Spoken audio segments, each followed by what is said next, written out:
Courteau, bonjour. Bonjour. Merci de nous accueillir aujourd'hui à Palavas dans votre restaurant Le Saint-Georges. Bienvenue à vous. Pour la première édition de cet atelier cuisine avec l'Institut Saint-Pierre de Palavas et les adolescents qui vont participer à cette initiative. Merci au nom de l'association Evae de votre disponibilité, vous et votre épouse, un jour de fermeture, parce qu'il faut noter que c'est un jour de fermeture, donc on vous fait travailler un jour de plus au bénéfice de ces enfants. Alors présentez-nous un petit peu votre établissement.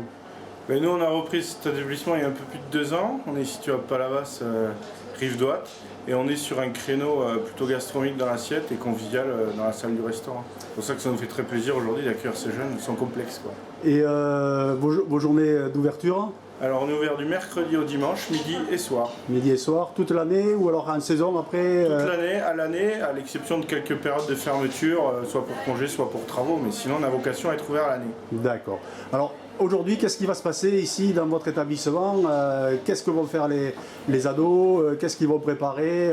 Quel est le menu? Alors aujourd'hui on va manger tous ensemble un petit peu ce qu'ils vont préparer. Et en l'occurrence on va leur faire préparer un plat qui est une papillote de poisson. On a choisi le cabillaud parce que c'est un poisson pratique, pas très cher, disponible assez souvent et qui en plus a la propriété d'être maigre, le poisson maigre. Qu'on va travailler en papillote avec tout un tas de légumes de saison, quelques herbes, quelques aromates, tout ça sans graisse pour essayer de leur montrer qu'il est possible de manger sain, léger, quoi. Et de bien manger, de se régaler. Voilà. D'accord. Mais écoutez, on va pas vous retarder et mettre tous ces adolescents à l'épreuve, hein, puisque c'est aussi une épreuve. Merci pour tout, bon atelier et à très bientôt. Allez, à très bientôt.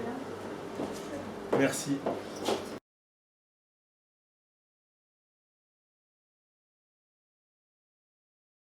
Ça c'est du citron. Ça s'il vous plaît. Basilic. Ça, je crois que c'est bon. Qu'est-ce que Ça c'est? c'est du curry. C'est du basilic. Du basilic. Ça sent bon, hein?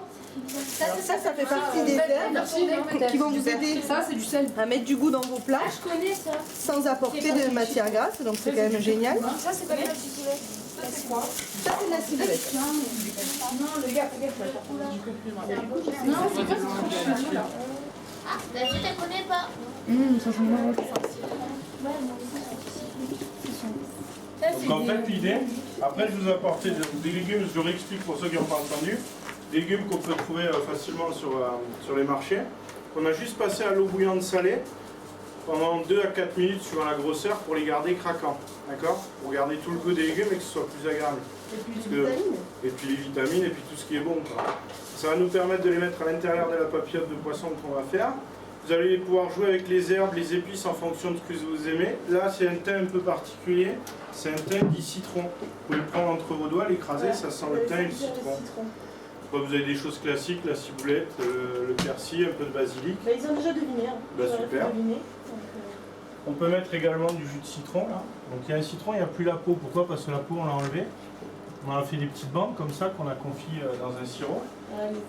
Voilà, des petits zestes. C'est des citrons bio non traités, parce que la plupart des citrons, ce que vous ne savez peut-être pas, que vous trouvez dans le commerce, il y a une pellicule de cire autour.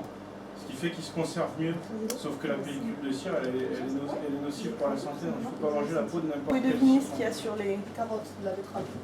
betteraves. Chou. Non, c'est pas de la betterave. C'est du chou, genre. C'est du radis. Chou rouge. C'est le truc. Exactement. C'est de la carotte violette. De la carotte violette. Oui. Ça existe. Non, il a inventé. Donc ça, vous avez trouvé ça? C'est un magicien. Ça, c'est du radis. Oui. C'est du radis, ça? Ouais, c'est une variété de radis. C'est du céleri. Non, c'est. Non, j'ai des pastèques. Ouais, on dirait des bébés pastèques, exactement. Ah, si, goûtez. On a le droit de goûter ça? J'arrive pas. Est-ce que quelqu'un veut bien goûter? Goûter quoi? Ça. C'est quoi? Du fenouil? Bravo. Ah, ouais. Juste avant que Celui de l'Institut, le fenouil cuisiné ici, je pense qu'il va y avoir une différence. Oui, je goûte, mais j'ai pas Alors faim. Donc si j'aime pas, ça passe.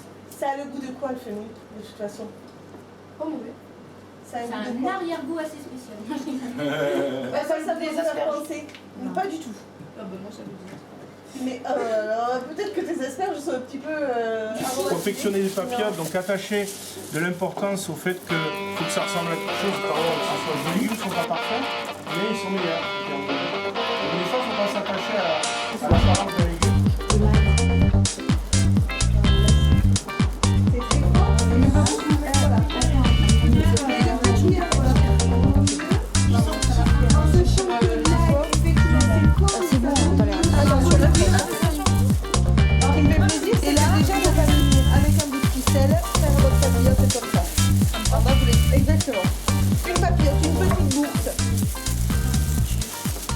regarde, je vais te le tenir et tu vas faire le...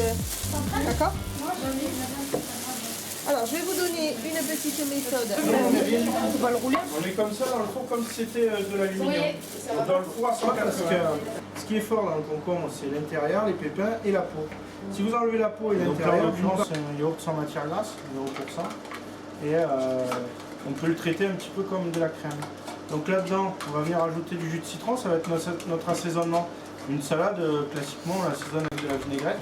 D'accord? Bon, ben là, à la place de la vinaigrette, on va faire du jus de citron, un petit peu de sel et de poivre, de l'ail, et